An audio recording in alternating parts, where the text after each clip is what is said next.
আমি আপনাদেরকে বলে দেই, ইয়াজিদ ছিলেন একজন ক্যারেক্টারলেস, 100% ক্যারেক্টারলেস। বলে হুজুর কেমন?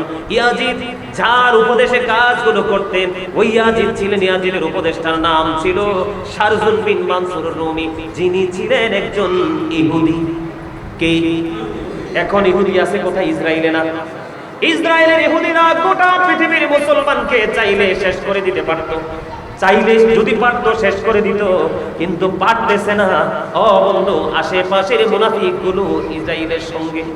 আমি আজকে আপনাদেরকে একটা কথা মনে রাখবেন। আল্লাহ রাব্বুল আলামিন পবিত্র কালামে হাকিম স্পষ্ট করে বলে দিয়েছেন, ইন্নাল কাফিরিনা কানু লাকুম আদুওয়াম মুবিনা। আল্লাহ বলেছেন, the critics are the eternal enemy of the believers. আল্লাহ রাব্বুল আলামিন বলেছেন, ঈমানদারদের প্রকাশ্য শত্রু হলো বেঈমান কাফেরেরা। এই কাফের ছিল ইয়াজিদের উপদেষ্টা, যার নাম ছিল শারজুল বিন মানসুর রুমি। বন্ধু, এই যে ইয়াজিদের উপদেষ্টা, এই উপদেষ্টার এই কুমন্ত্রণা ইয়াজিদ তার বাহিনী নিয়ে নষ্ট কাজগুলো করেছেন, অর্ডার দিয়েছেন, প্রত্যেকটা সেক্টরকে ধ্বংস করে দিয়েছেন।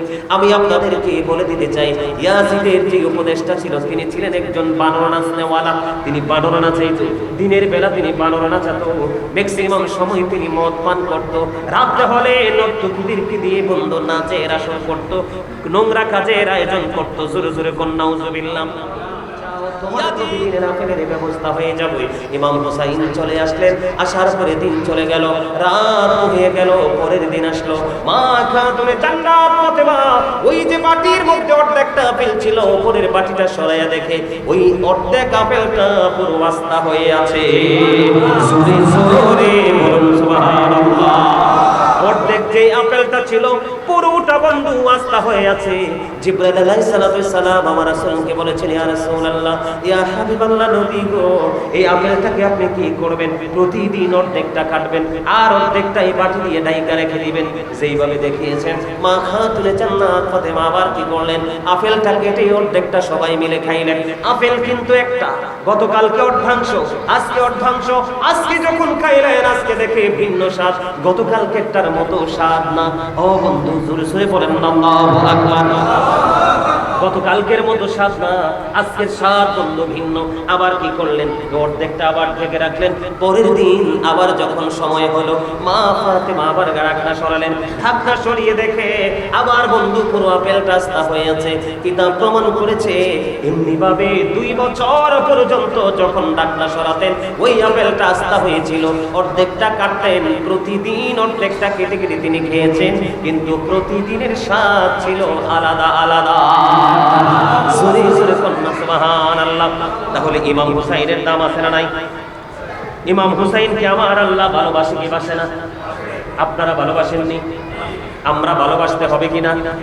ভালো যদি না বাসি, এটা আমার আপনার পার্সোনাল ম্যাটার। কিন্তু যদি পারে আপনি আমি নিয়ামত পেতে চাই, লিডার পেতে চাই, তাহলে ইমাম হাসান হুসাইনকে ভালোবাসতে হবে। জোরে কন্যা সুবহানাল্লাহ। এবার আসেন, এই এত সুন্দর নবীজির কোলিদার চোখরা আপনার আমার জান্নাতি লিডার, আল্লাহর হাবিবের আহলে বাইত, নবীর পরিবারের অন্যতম সদস্য। একদিকে আমি আবারও বলেছি, তিনি ছিলেন একজন মুহাদ্দিস, তিনি ছিলেন একজন দানবীর, আহলে বাইতের অন্যতম সদস্য। ওনার গুণের কোনো শেষ ছিল না। কিন্তু কেন রে এই হুসাইন 61 হিজরিতে কারবালার ময়দানে কেন ওনার সঙ্গীদেরকে নিয়ে নির্মমভাবে শহীদ হইতে হইল? কেন তিনি শাহাদাত বরণ করলেন? এই জায়গাটা আপনাকে, আমাকে, আপনার আমার পরবর্তী প্রজন্মকে জানানো দরকার। কারণ না হয় তারা এই ইতিহাস ভুলে যাবে। ইতিহাস যখন ভুলে যাবে, বন্ধু, সত্যিকারের ইসলামের যে সৌন্দর্য আমাদের কাছ থেকে হারিয়ে যাবে। এই হুসাইন কেন শাহাদাত বরণ করলো? কেন এবার তিনি যুদ্ধে জড়ালো? কেন এবার ইয়াজিদ বাহিনীর সাথে?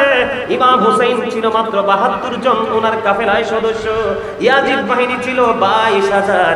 ইয়াজিদ কিন্তু হিন্দু, খ্রিস্টান, বৌদ্ধ ছিল না, ইনি মুনাফিক মার্কা মুসলমান ছিল। কিন্তু তিনি ওই নবীর পরিবারের সাথে দুশমনি করতে করতে, তাদের ইজ্জতে আঘাত করতে করতে সে কুফরি করে কাফের হয়েছে। জোরে জোরে বলুন নাউজুবিল্লাহ। আর জোরে বলেন না নাউজুবিল্লাহ। বন্ধু, এবার আমি আপনাদেরকে মূল জায়গাটাতে আসি। এই মূল জায়গাটা বোঝানোর জন্য একটু এক্সাম্পল আপনাদেরকে দিয়েছি। আমি আপনাদেরকে বলে দেই, ইয়াজিদ ছিলেন একজন ক্যারেক্টারলেস, 100% ক্যারেক্টারলেস। বলে হুজুর কেমন? ইয়াজিদ যার উপদেশে কাজগুলো করতেন, ওই ইয়াজিদ ছিলেন, ইয়াজিদের উপদেষ্টার নাম ছিল শারজুল বিন মানসুর রুমি, যিনি ছিলেন একজন ইহুদি। কে? এখন ইহুদি আছে কোথায়? ইসরায়েলে না?